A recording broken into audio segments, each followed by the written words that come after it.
Do you know what a bearing wall is? St. Paul did. And he described it in the letter to the Ephesians when he called us his fellow citizens, holy members of the household of God, a house built upon the foundation of the apostles and prophets, with Christ who holds the structure together. Christ is our bearing wall, a wall that bears the weight of a house from top to bottom. During these difficult days of the pandemic, allow ourselves to hear these words anew today.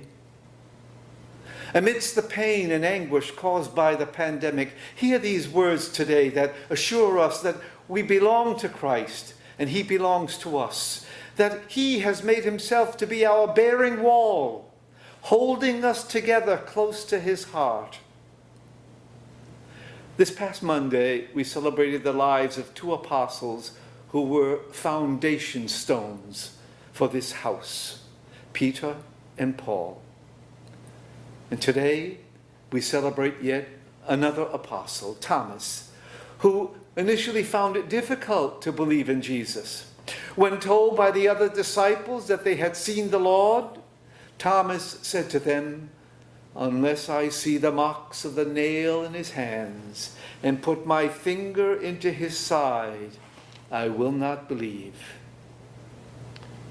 As it happened, a week later, Jesus came to the disciples once again, and Thomas was able to touch the nail marks and put his finger in Jesus' side. Thomas went on to sacrifice his life for Jesus. It is believed that he was the one who introduced Christianity in India and was martyred in Chennai, India.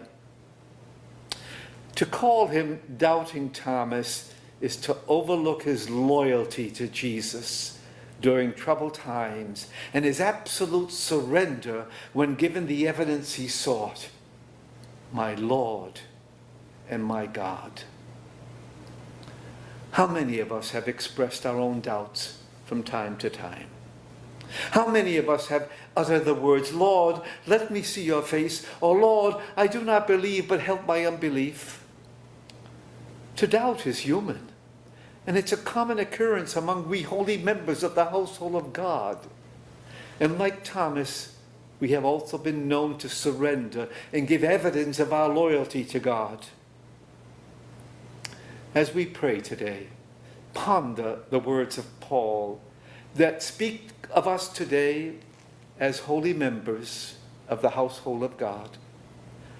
Ask for a deeper clarity of our union with him who is our bearing wall.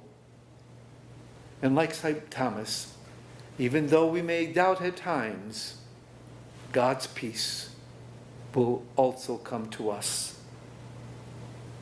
On this feast, let us rejoice that God, in fact, does come to us as we continue with the celebration of this Eucharist.